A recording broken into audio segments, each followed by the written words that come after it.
Hi, I'm Brook Hoover. I'm a guitar teacher in Cedar Rapids, Iowa, where there's really nothing to do other than practice the guitar. Absolutely nothing. So I love it here. So I had a really good question about combining rhythm guitar and lead guitar.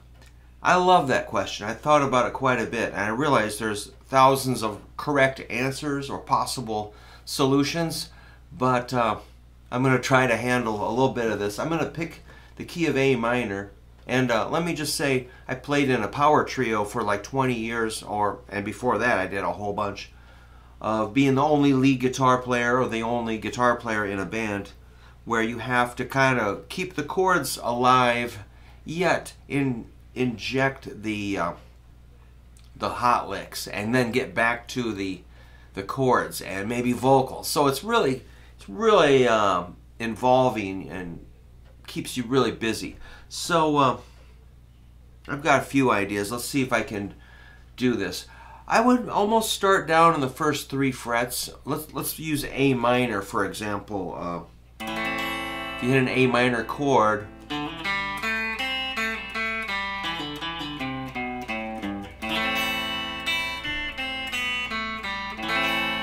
so use your chord and the notes in the scale around that chord. And A minor is nice because all 6 strings are in that key, open.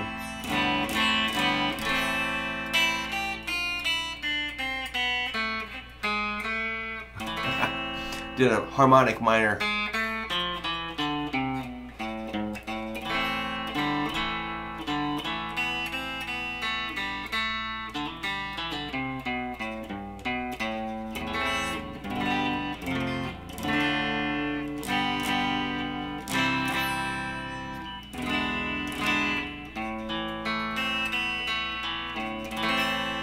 So I'm just lifting up a few fingers, getting some open strings, playing kind of the natural notes, except for that G sharp.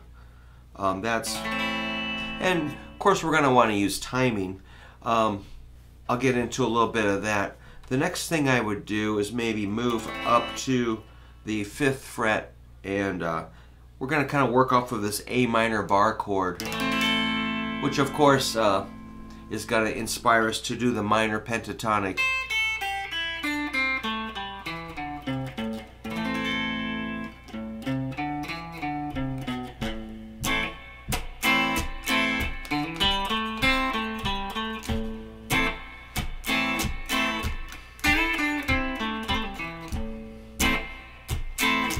So now I'm introducing some timing. and notice how I hit the root. So I'm always aware of that root, chord, and then so it's like 1, 2, 3, 4, and then maybe I'll do 4 beats on a phrase of a single notes or double stops. So 1, 2, 3, 4, 1, 2, 3, 4, 1, 2, 3, 4, 1, 1, 2, 3, 4, 1, 1, 2, 3, 4, 1, 2. So I'm getting that, I'm trying to get the 1, 2, 3, 4. So that really squares it up so you can focus. So if you use a metronome or a backing track, there are some really great shapes in there that you can combine rhythm and lead, such as the 5th fret, 3 skinny strings. To that you can add, and there's the root. That root and the 4th string, 7th fret. You could get a nice little double stop there. And there's a whole bunch of stuff for. So it's a little bit chordy, a little bit rhythmy, a little bit lead. You know, we're kind of blurring it.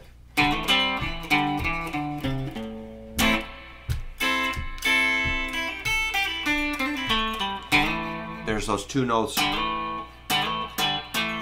And you can kind of bounce back from 5th fret to 7th. 2 notes. 2 notes. Here, you're going to go 2 5s and a 7 and an 8. on the second and third strings, and first string. That's kind of a hot little pattern of the two notes. I always call those the Chuck Berry idea.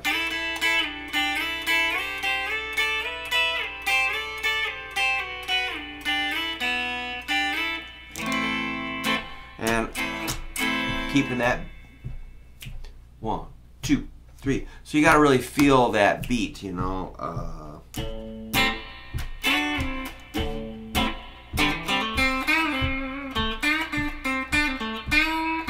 3, 4, 1. So I was kind of anticipating getting back to that 1, which I hit the rut, you know, with my thumb. 1, 2. There's that like kick, snare. So I'm really thinking drums. That's how I keep going. 1, 2, 3, 4. 1, 2, 3, 4. 1, 2, 3, and 4, and 1, 2, 3, 4. 1, 2, 3, and 4, and 1, 2.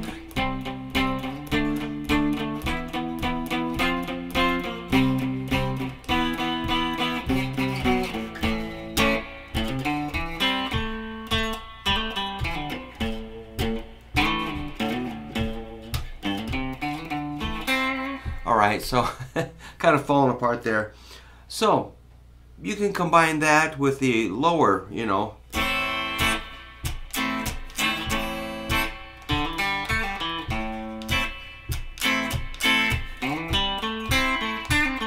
So I just use these stock licks, you know. Nothing shocking there. Just a typical old patterns, you know, nothing too revolutionary here. After that little zone, which we could stay there all day, but you can scooch up to this A minor, which is like it looks just like D minor, D minor, E minor, F minor, G minor, A minor, which is C, A, E, 8, 10, 9. And you can bar.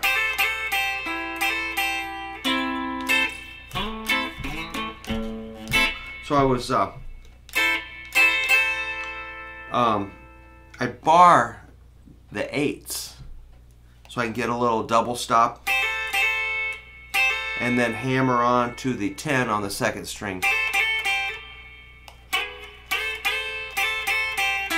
And that's a killer chord right there. That's a 10, 9, 10, 8. It looks like an F6. But I'm thinking A minor with a C bass note. You can include the A string too.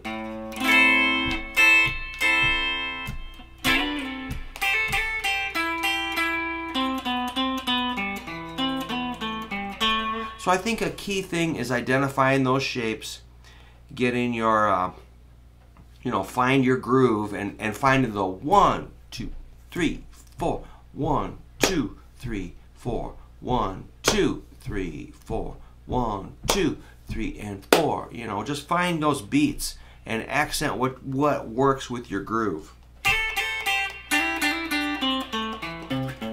And that can blend right down into the 5th fret position. And then you can combine it down into the cowboy position. You should be able to move from this A minor to this A minor to this A minor. And next, we'll end up here, which is just like this, an octave higher.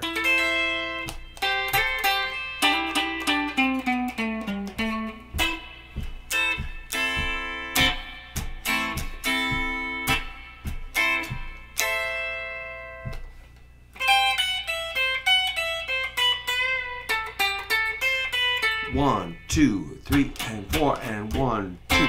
Just as long, you know, you don't always have to land on the 1, but for training purposes, we're keeping it really simple.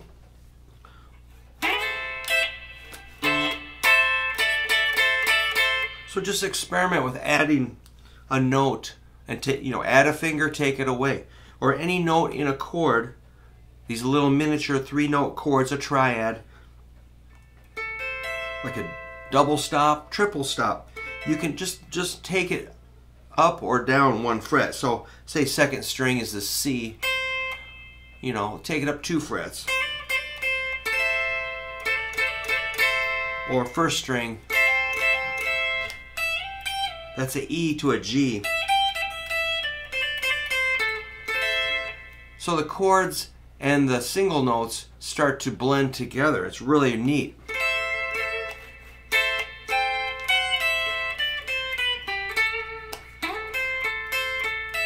And then you can kind of pick groups of 2, 3, 4 notes and get these little miniature chords, and you're keeping the groove going. So somehow, so that's just a 1 chord, you know, thing. If you go to D minor,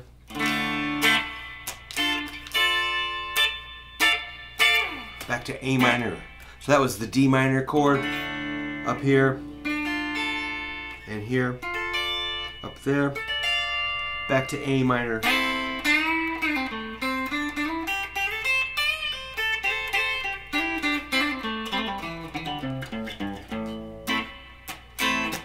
And eventually you might come around, you know, if you want more chords, E7.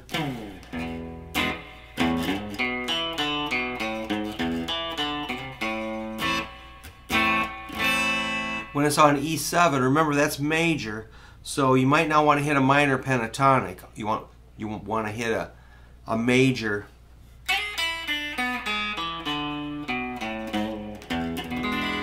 So you're going to want to include the G sharp. If you're thinking E7, G sharp is part of the chord. And that's the core, that's kind of my core principle for soloing, is find notes in the chord. Know the notes in the chord and find them and play them, you know. E7, it's got a G sharp. Let me stomp on a fuzz here and have a little fun. That was G sharp up the neck. That tells my ear we're on E7.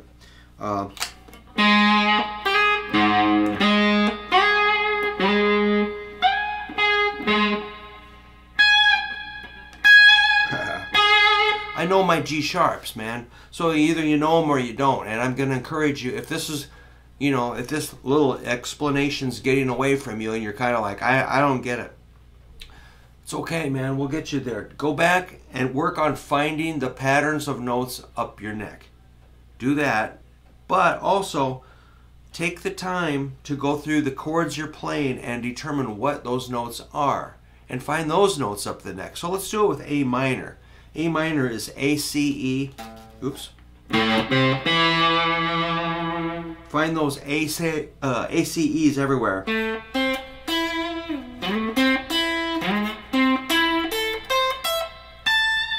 Those are going to sound good over an A minor chord. D minor is made of D, F, and A. So they share the A note. So if you play an A note, it's going to fit on an A minor chord and a D minor chord. But let's just do a D minor.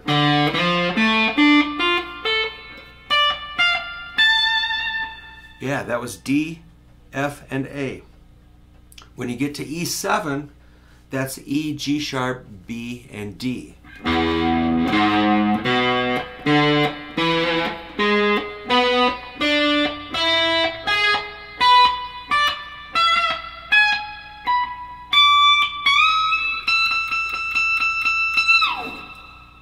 Crazy, man. So that's, you know, I realize I'm a little off the topic of combining chords with lead guitar, but these little steps of finding those notes in the chord are going to really benefit you. So that's the thing I beg people to do, is whatever chords you're playing, well, first of all, you got to know what chords you're playing. Second of all, take the time and figure out what those notes are. And don't be distracted and hit it hard. If you get exhausted, take a break, but keep coming back to it until you know the notes of the chords you're playing. Okay, and then add the timing, add the groove, find the shapes.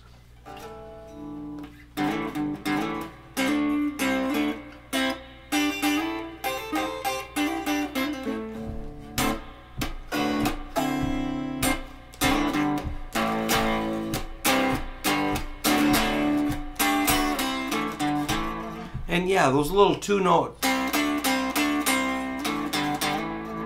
pretty obvious. And oh, don't forget open string. So if you're in A, you're doing some rhythm, say, I'm gonna get rid of the fuzz for a bit. Let's say you're on A.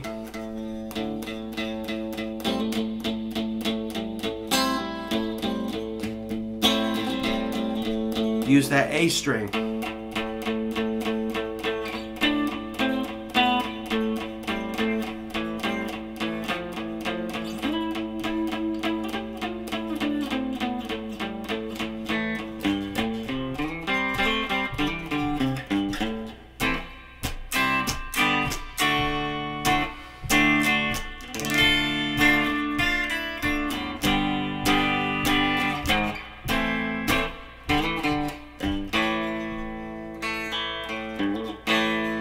Cool, man.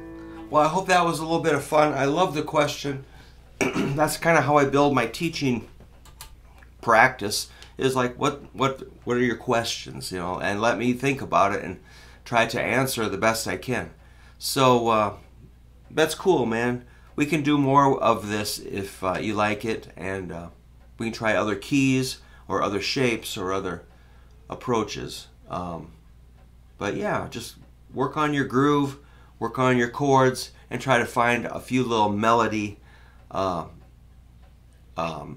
know, I'm not straining myself here. These are pretty easy. So find things that are easy and playable, and I think you'll do really good. All right, let me know how it's going. I'll see you soon. Or you'll see me soon. I hope.